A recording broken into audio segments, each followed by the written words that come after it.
Very important. Hey guys, welcome to the Big Blue United podcast. My name is TJ. I'm here with Dan Sans Collin this evening. He's out gallivanting, paintballing somewhere in Pennsylvania, I'd imagine. But we're here with you tonight. If Colin's not on the show, he's either playing our punk rock show or paintballing in the woods somewhere. That's right. And we're doing the dad pod today. Yeah, full dad all the time. Everything's gonna be related to being a dad and how well you play football is related to how good of a dad you'd be, pretty much, I think. That's it. That's all we need to do. Dan, what's going on? We took last week off, 4th of July. You do anything exciting or?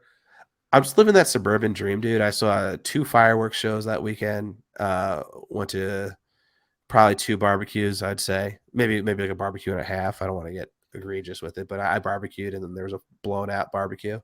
I learned a lot about the logic behind a bounce house. You know, in the burbs, you can get like bounce houses like in a snap, like $200. They come and blow up a huge castle in your backyard. And it's sort of like an agreement between parents and their kids and the other parents there. It's like, we are giving our kids this bounce house. The bounce house is going to be the center of the party. And what happens at bounce house could likely be like serious injury, but it's also like free parenting for 4 hours straight because these kids just go absolutely insane in there. And so you sort of just give up your children to the will of the bounce house gods. And so that's how you live 4th of July. There's like this Greenpoint Terminal Market not too far from where I live, and they have like a whole bounce house like center there, and there's like slides and all this stuff, and it's like the kids go crazy, man. We spent a lot of time over there. It was 150 degrees 3 weeks ago. Just how many kids in there, man? Sweating a lot. It was it was bad. It was bad. It's pure primal nature just gets unleashed in the bounce house. Get wild in there. My son came out and he was just screaming. He's just like yelling for his friends. I need you now. We're going back in. Okay, dude. When a boy came out a man. Yeah, exactly.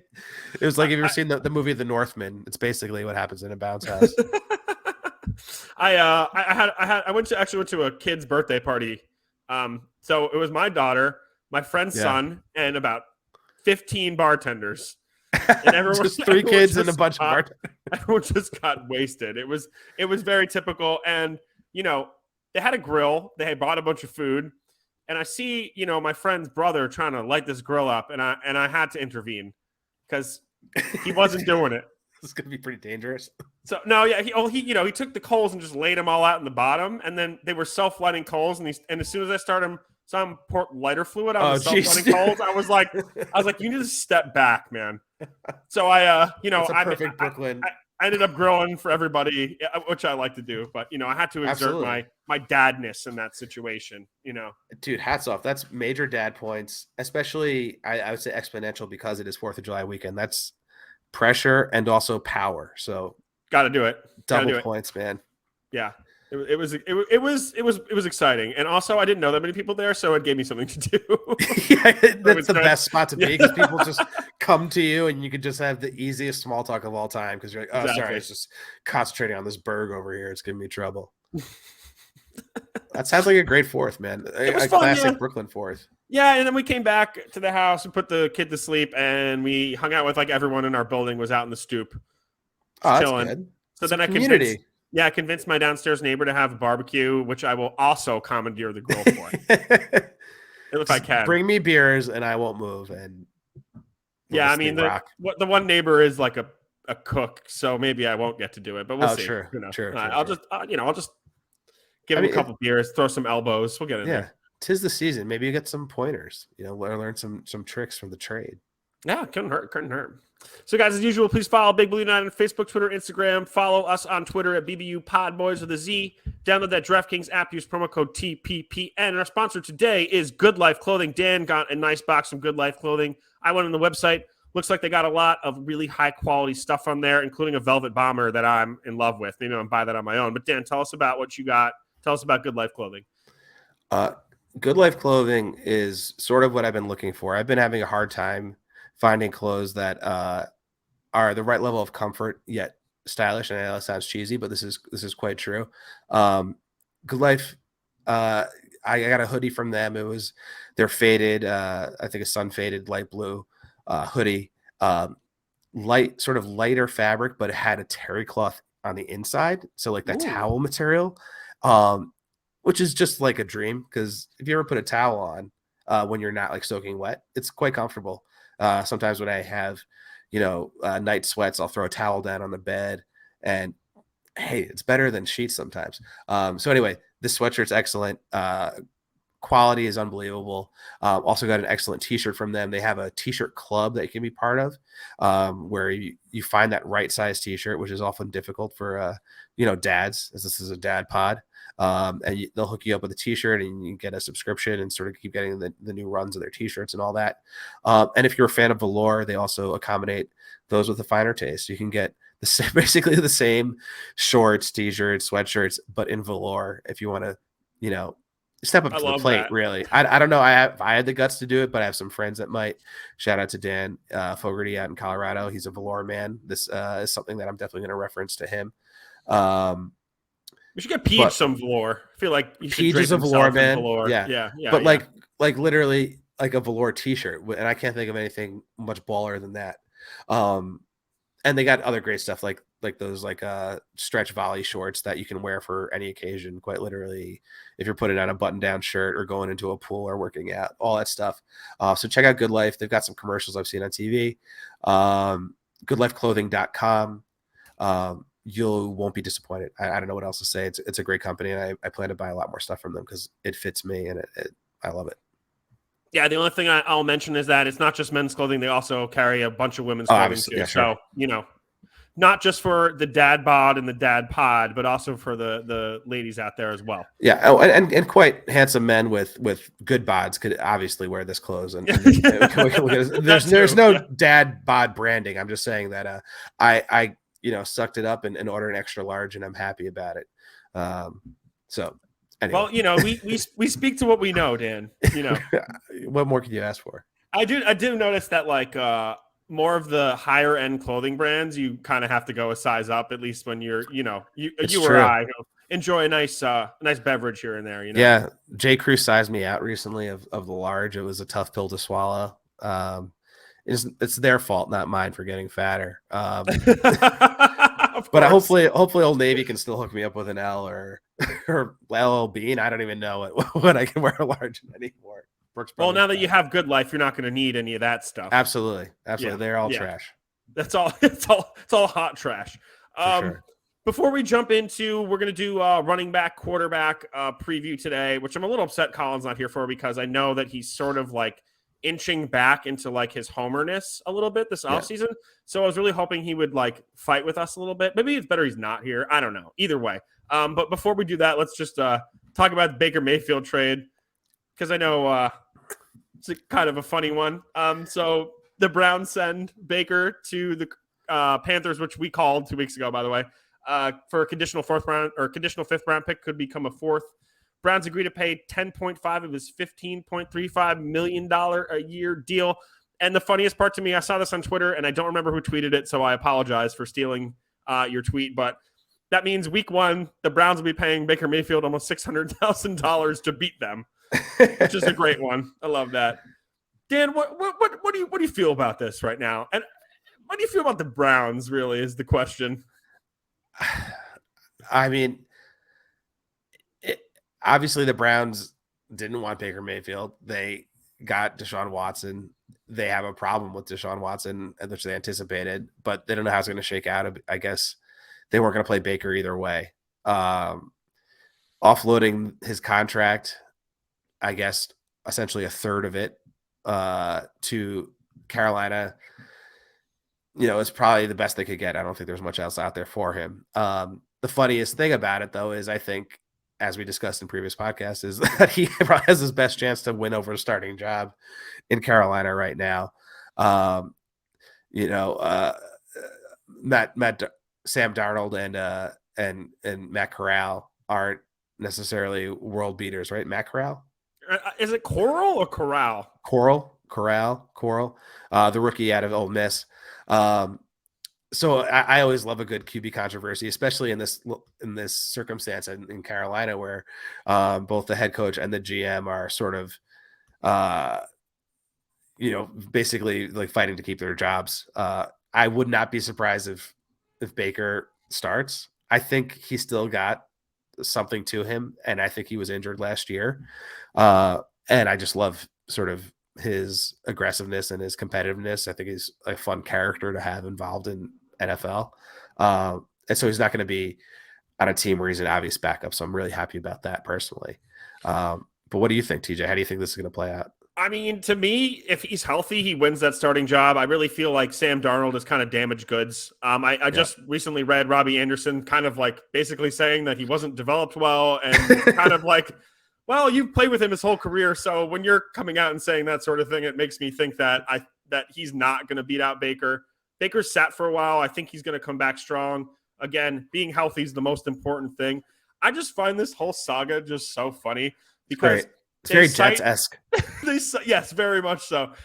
They're citing Baker Mayfield's immaturity as the reason they're getting rid of him, and then they're going to acquire for 3 first-round picks and a $230 million fully guaranteed deal, a guy who may never play a snap again in the NFL because of all these, 28 sexual assault allegations at this point. I mean, I have a regular who is a Browns fan, and he just can't even come to grips with how stupid this whole thing was for them. Yeah. And I have to agree, man. I mean, the Texans fleeced them super hard. And then they fleeced themselves with that deal. It's crazy. And another thing that I don't think anybody's talking about is he's going to sit out this year. I mean, I think that's kind of a given. It might be more than that. But when he comes back, and if he does, he hasn't played in the NFL for 2 years. So, what circumstances do you see really where that is going to be a benefit to anybody? Maybe you can mention Michael Vick would be the only person who, sat for a year or two and came back and was able to, he did have his best season on the Eagles after he came back, but they never had any level of success on that team, in terms of playoff victories and stuff like that. So, I mean, he hasn't played. You're giving him all this money. You're paying him to sit down, and then you're going to pay Baker Mayfield to beat you week 1. Yeah. It's just such a Browns thing. I don't know. It's embarrassing. It's embarrassing. Yeah, there's no way they could have thought that it would be this likely that those allegations would come back up again. I somehow, maybe obviously naively, they thought they were, it was water under the bridge, however stupid that is. But I will say, Deshaun Watson's, I like the Mike Vick analogy, but Watson's younger and probably more well-rounded, or at least as a pure quarterback. But still, they're swinging for the fences. This is a home run play. The team, to be fair, is loaded with talent and skill, I guess. Yep. They are an elite quarterback away from contending for the Super Bowl. I don't think anyone would argue that. But, maligning your team with someone of Deshaun Watson's character and the stuff he's involved with is connected to, is a tough pill to swallow for a fan and for a franchise. It's hard to feel good about where they are with all this coming into the season.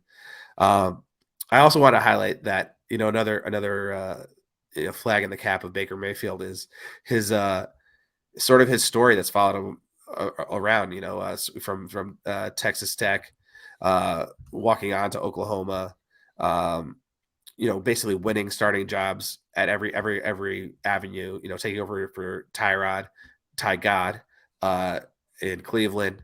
I just feel like this is another perfect setup for him that he's very familiar with. I'm not going to say it's a lock that he's going to beat Sam Darnold right out, but I feel like the odds are in his favor. This is sort of the environment he thrives in. And I'm just hoping you get the best version of Baker. Not going to say he's going to be a great quarterback, but I just want to see him max his potential and just be 100,000% Baker Mayfield and just be super angry, super loud, super aggressive. I think it'd be really fun.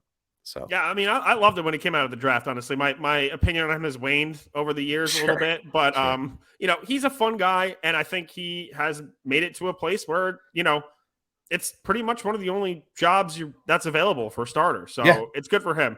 And the only other thing I want to touch is when you said the Browns are an elite quarterback away from winning. When does the elite quarterback get on the field is the question.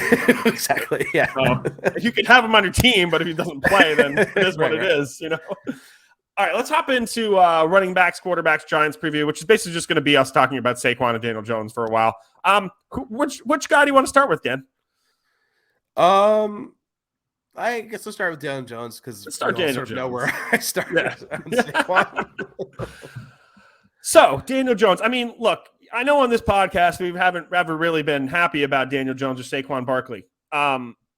Dan, why don't you start with Daniel Jones? And unless you want me to go first, I have some stuff written down if you want me to rattle off a few things before we go. I'd like maybe I don't have stats up right now, so if you have some stats you want to rattle or some yeah, bullet sure. points, I mean, if I'm looking at Daniel Jones here, and there's a lot of talk about him online, and especially without picking up the 5th-year option, which I'll get into in a second, but there's a lot of people who believe in him and a lot of people who who are identified as people who don't believe in him, which I don't think is the case. The more so the case is you're not being a homer and you're being intelligent in your thinking and not being overzealous just because you're a Giants fan. So if we look at Jones's numbers throughout his career, he's missed almost 20% of his potential starts, not including the first 2 games of his career where Eli was a starter. 41 turnovers in 38 games compared to 44 career TDs. 1 3,000-yard season barely. 12 and 26 as a starter. If you think those numbers inspire confidence or portray him as a person who is an elite level quarterback or has the potential to do so, then you're kidding yourself. I understand that there's the arguments out there that he wasn't schemed well. Jason Garrett screwed him up. There was too many coaching staffs. The offensive line was bad. Okay, that's fine. Elite quarterbacks can make things happen better than Jones did in those situations. Also, elite quarterbacks tend to be able to stay on the field. So if you want to make a something about the offensive line, how about you look at the Bengals last year? They had a terrible offensive line. They had people want to say Jamar Chase, Joe Mixon.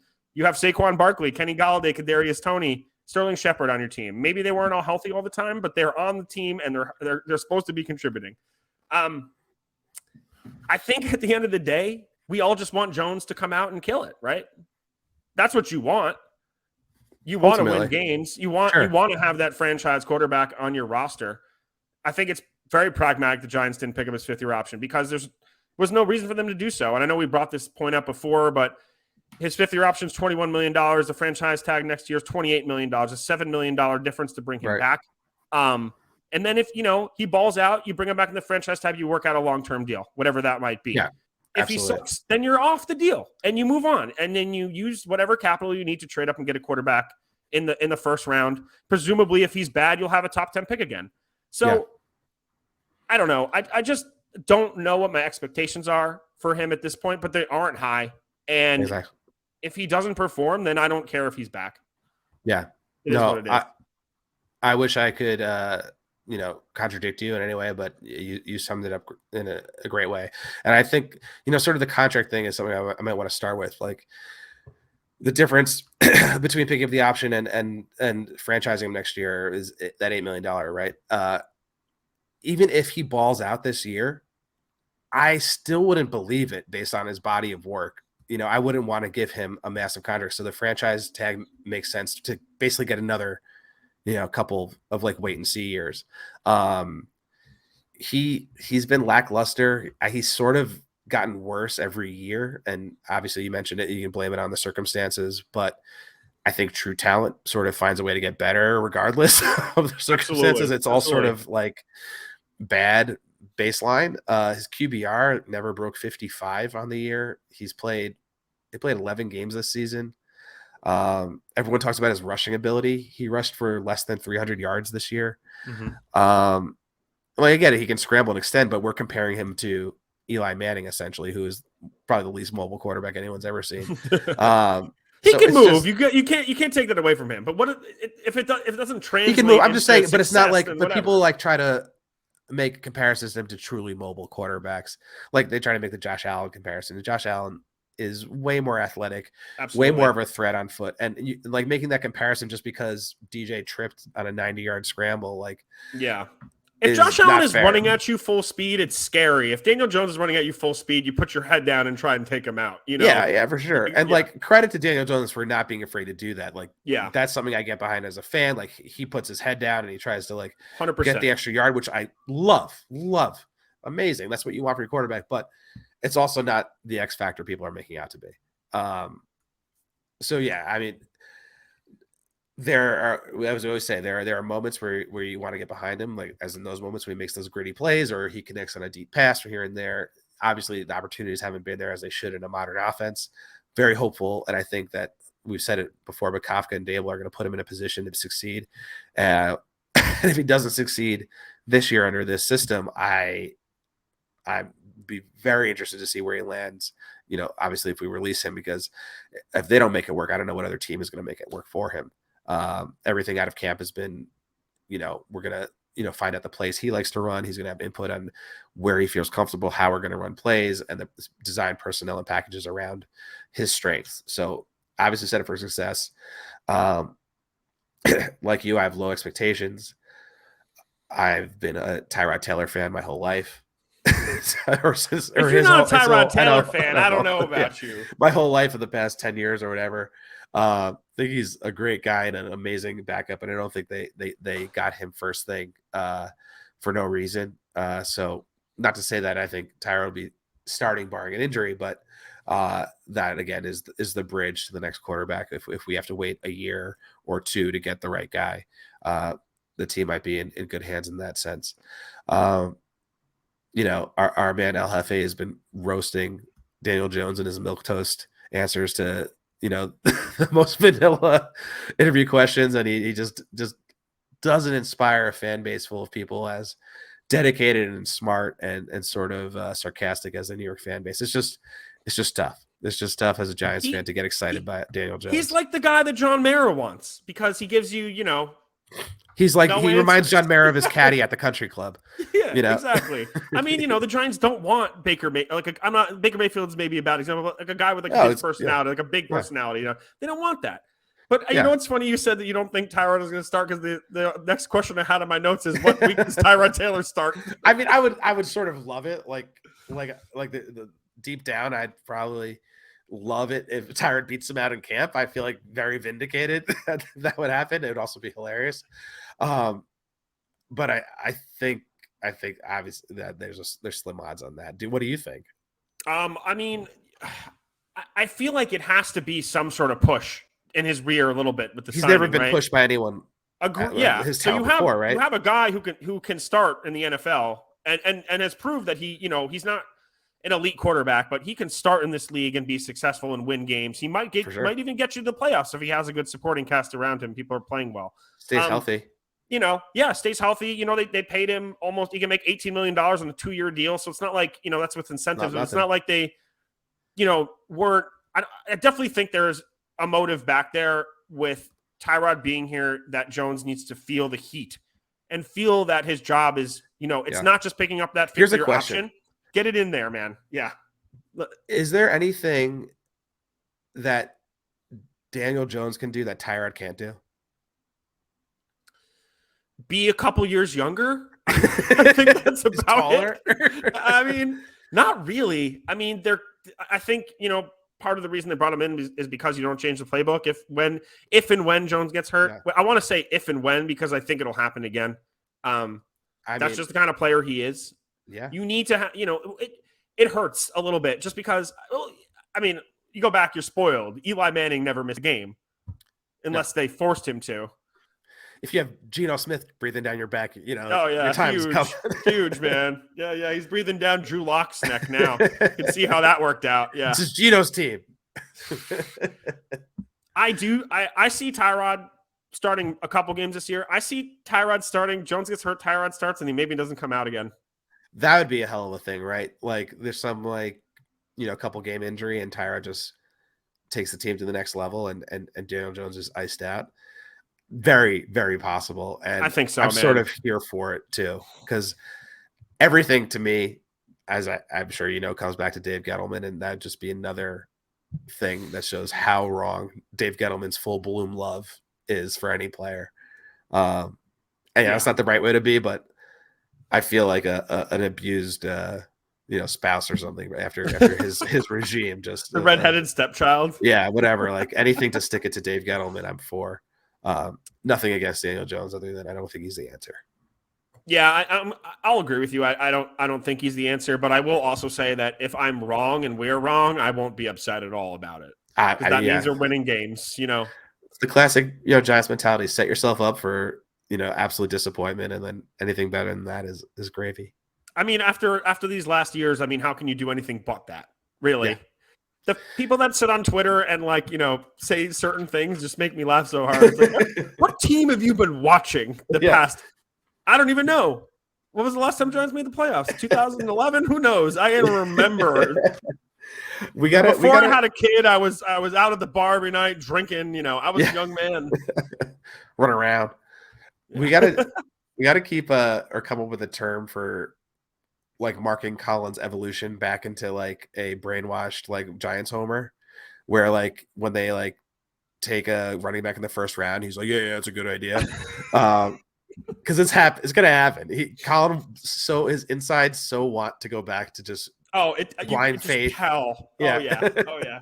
Well, that's what we have to keep encouraging that, so that when it really gets into the nitty gritty of the season, we can just really have some really fun like upsetting arguments on this pod, because we've been all too agreeable with each other. I know. And the whole point was that you were supposed to be pessimistic, Colin was supposed to be optimistic, and I was supposed to be somewhere in between. And we've all been hating on the Giants for the entire time we're doing this. Yeah, I mean, exactly. What are you supposed to do? Well, people wouldn't believe it if we explained how hard Colin root for the Giants, regardless of circumstances or decision making, like throughout the past 20 years. This past whole week in college, this whole week we ruined. You couldn't talk to him for a week. The Giants lost. I mean, it was some serious shit he was like into, man. And he'd shun you for disagreeing with him. Yeah. I feel like Colin's a very polarizing figure, and it works to his benefit. Yeah, magnetic, polarizing, fascinating. Fascinating for sure. Yeah. Anything to say about Davis Webb before we move on to he's back on the team. He's a quarterback coach. Let's go. Future passing game coordinator for the New York Giants. Future offensive coordinator for the New York Giants. Future head coach for the New York Jets. I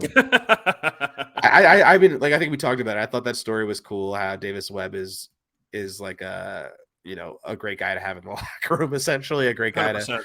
To having watching film, and essentially a borderline coach, because he was going to be hired by I guess the Bills to be there. What a wild story that was when it came out. I was like, assistant quarterback coach? No. Actual quarterback coach. Yeah, that's awesome, dude. I mean, good for him, man. I mean, his football IQ must be off the charts. I'm happy he's in the meeting room. Yeah, he's got to thank Ben McAdoo. What's a giant? Always a giant. So there you go. Davis Webb brought him home, baby. What is Ben McAdoo doing right now, by the way? Isn't he the offensive coordinator for I want to say not the Raiders? Green Bay. He's got a real job. He's like a big job. Oh, like in the in the NFL. Oh yeah, he's offensive coordinator for the Panthers. How about that? Right, yeah. God, he still looks like a schmo, huh? Yeah, I mean, I guess all the pictures are Giants pictures, but I guess his hair looks good, man. Actually now. If you check out the Panthers, he's got a nice flow here. Nice, yeah. I mean, he's always had bad hair. Not as bad as what he was on Mark Davis or anything, but let's pop into running back, Stan, and we're gonna talk about your favorite Giant for Saquon Barkley. I really want to get your take on what your expectation for him is this year, and what you think the Giants should do with him next year. In both scenarios, if he has a great year and if he has a bad year. Yeah. Well, if he has a great year, they should trade him. Mm-hmm. If he has a bad year, they should do a sign and trade. You're saying? Or... actually, no. I guess they can't trade him, right?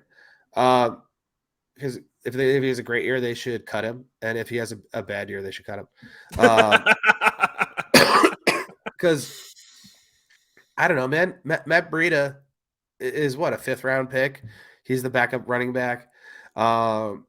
He is going to basically show a great juxtaposition of the value versus Saquon. If Saquon's healthy, obviously he's sort of a unique talent at running back, but running back is sort of the most replaceable position in the NFL. I think been over this a gajillion times. Mm-hmm. Yeah. There is something electric about Saquon when he's healthy, but that hasn't been since his rookie year, essentially his best year. Similar digression to Daniel Jones. He was horrendous. Do you think there's any correlation to that, or it's between just him and Daniel Jones? It's just their they both had their best year was a rookie season. I guess it's these Gen Z guys, man. They just don't get it. They don't have the work ethic that we do. Nobody wants to work anymore, man. Yeah, these kidding God. me? Yeah, these Gen Zers, man, they don't get it. I mean, Saquon's year last year was brutal, dude. I mean, he played 13 games and just he how many he had 593 yards rushing So bad. and 263 yards receiving. Like that's not he's essentially supposed to be a top 3 running back in the NFL. Mm-hmm. Even if you are coming off an injury and have a bad offensive line, something's not right there. And he's saying all the right things now, like he's fully healthy and he wasn't playing with the right mentality and now he has the right mentality. Like I'm not going to believe any of that until I see it. I just want to see him hit the hole, But I also which he don't think never he's going to does. be. Oh, he's no, never. But also like, and if you look at the Bills offense as a guideline, like none of their running backs are workhorses. I mean, Mm-hmm. they very much deploy running back by committee system. So I don't even know he's going to get the opportunity to be like that elite running back of yesteryear. Like there's like one, which is Christian McCaffrey, who was injured all season last year. Like who else Yep. is like a workhorse, like makes paying $20 million a year worth it for a running back? There's Alvin Kamara, one. um, Derrick Henry Derrick is the Henry, only one. and Derrick Henry's what 6'4" and 270 pounds or so. He's like the It's like, only you could maybe make an argument for Dalvin Cook too as the only 2 running backs you might want to pay over 10 million a year. right. Saquon's the 10th highest paid running back in the league. Yeah. But if you look at everyone above him, all the teams that have overpaid their running backs haven't really had any success. Sans the Saints, Alvin Kamara is the second. When Breeze was on the team, Yeah. they made the playoffs. Now that he's gone, they're not going to make the playoffs this year with Jameis Winston. No. Panthers, no. Cowboys is the prime example of why Of you what don't not to pay do. a running Yeah. back. Why you don't pay a running back because And Zeke is still good. Like he's still not. Zeke. He's the second best running back on their team, and he's getting paid $15 Right. million a But year. I'm saying his skills are like there's nothing like markedly different about his skills. It's just that it's he's not that washed, important. I feel though. It's just not that important, is what I'm saying, dude. I just don't think.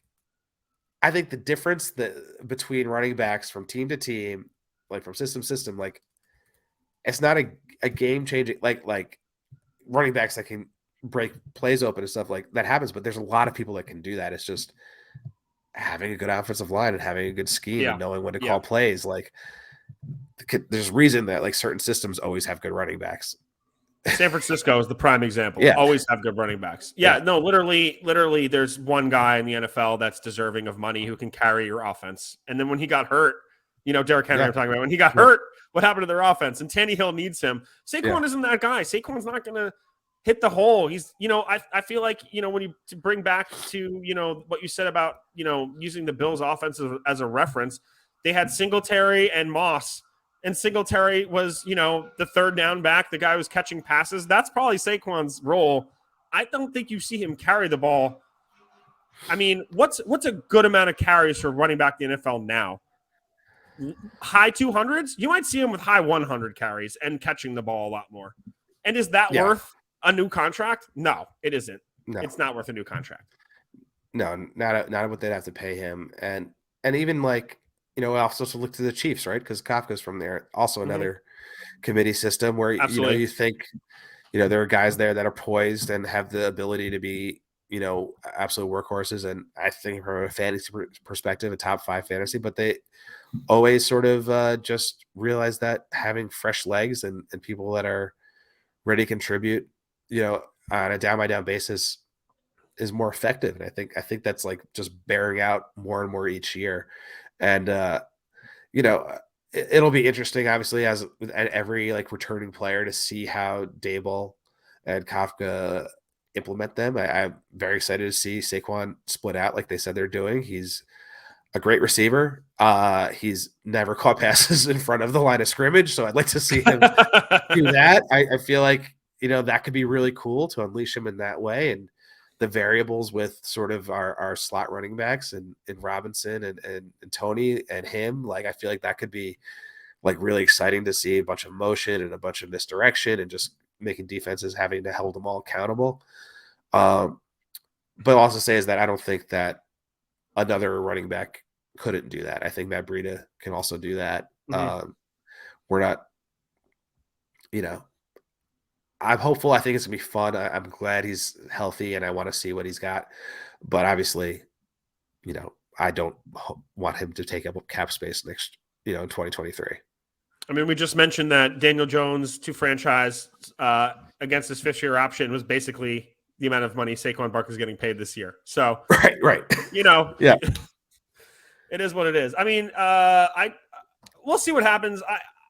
I want Saquon to have a great year, but I can't envision paying him a second contract in around the $12 to $15 million range a year. It's a waste of money. It's a waste of time. Just move on from him, and like you said, get someone in the 5th, 6th round of the draft. Do that every year. Yeah. Cycle these guys in. You don't need anything else. I mean, the most exciting guy to me to talk about in the running back room is Josh Corbin. Oh. I said most exciting, not least exciting. But Josh Corbin, who is an undrafted free agent from Florida State. Yeah, man. 4 yards a carry after contact in his career. 5.5 yards a carry, 6.2 average last year, 3 fumbles and 320 rushing attempts, caught 81.3% of his pass attempts, 97.4 pass blocking efficiency rating. See, these are things in college that maybe won't translate to the NFL directly, but he seems well-rounded and just a fresh legs to come in. And I mean, if your offensive line is blocking and you're scheming well, hit the hole. You're going to get 4 yards, hopefully. At least, if the play calling is what it's supposed to be. I don't see Saquon Barkley ever getting past dancing behind the line of scrimmage and trying to score a touchdown every time he has the ball, which is his biggest downfall. And I think they realize that, and that's why they're making him a wide receiver. Perhaps. I mean, not to harp on Saquon. Even if he does have a great season, it's just not worth it. You got to move on. I think the teams that are built right will find value in later rounds or in free agency. Corbin sounds great. I feel like his measurables weren't great, but he plays faster than that. Mm-hmm. Obviously Gary Brightwell's ready to rock. Breakout season for him. Antonio Williams, he's cut. He's cut for sure. Dude, what about the locker room? You don't know what he does in the locker room. Oh yeah, I forgot about that. Yeah. Antonio Williams was interesting. A guy that Dable brought over from Buffalo. Maybe he did that for a reason. He shined for like one game, I guess last year or the year before. But that's what I mean. In a good system, you just step up to the plate and the world's your oyster. This isn't a referendum on Saquon, but I think people that know how the modern NFL goes and teams are built will know that it's not long for him in New York. Yeah. I think the writing's on the wall. I mean, it was just I love the guy. I think, he's a great dude. When you hear him talk, he's inspiring. He's interesting. He's a good person. He helps out. He does, a lot of philanthropy, but you can't build an NFL team around a running back anymore. And Dave Gettleman didn't understand that because Dave Gettleman didn't watch football. He just did whatever he wanted, I guess. I don't know what the thinking was, but a second overall pick for running back in was it 2018, 2017, whatever it was, is insane. Yeah. Is absolutely insane. What do you think? What do you think Dave Gettleman's favorite TV show is? Dave Gettleman's favorite TV show. Yeah. I'm wonder if it's like a NCIS like Miami or something, or like something like super lame. I was just saying maybe like CBS. Who's the Boss? He's just watching reruns of Tony Danza. Yeah. He just say like Monk, like that show that it like pops up every year. It's like, it's 4 billion people watch this show. Yeah. His favorite band is definitely Nickelback, though. Yeah, you know that for a fact. Nickelback and like whatever. What's his name? The dude that sang with the Doobie Brothers, Michael Douglas. Michael Bolton. No, he definitely likes Michael Bolton though. Yeah. Kenny G. He's been to a Kenny G concert for sure. We should just do a pod for 40 minutes. We just say things that Dave Gettleman did. Yeah. What his first concert was, what his grade, what was the final times table he could do. He got in the SATs. He couldn't get past the 7 times table. SATs? If he broke 1100, I'd be shocked. What did you get in the SATs? Are we doing this? Wait, should we not? I mean, I could do it. It sounds stupid, but I'll go. I had 1260. Oh, you beat me. I only got 1,200. Nah, that's same thing. We're above average. I think I spelled my last name wrong. Yeah, that's why. Otherwise, you would have had a 14. Yeah. Well, now it's out of like out of like 1,800 or something. It came back. It makes you feel real stupid. It went up to like 24, and now it came back down to 16. I know my mom was a guidance counselor. All right. Yeah. You know, anyway, write in and tell us what you guys got on the SATs. Yeah. When you tell us why the Giants should keep Saquon, also tell us your SAT score. We're just trying to track these numbers. Really important. Really important. Yeah, they're correlated, I swear. Anything else tonight, Dan? Any Sandro Platzgummer? Oh yeah, man. Don't tell Colin, but he's not making the team. Yeah, no chance. No chance.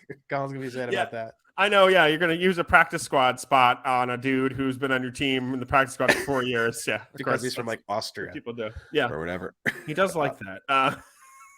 Guys, thanks for listening. Oh no, you got nothing. Okay, nothing. I was already starting. Thanks for listening tonight, guys. Please follow Big Blue United on Facebook, Twitter, Instagram. Follow us at BBU Pod Boys of the Z on Twitter. Download the DraftKings app. Use promo code TPPN. Don't forget to check out GoodLifeClothing.com. And have a good night. Sleep well.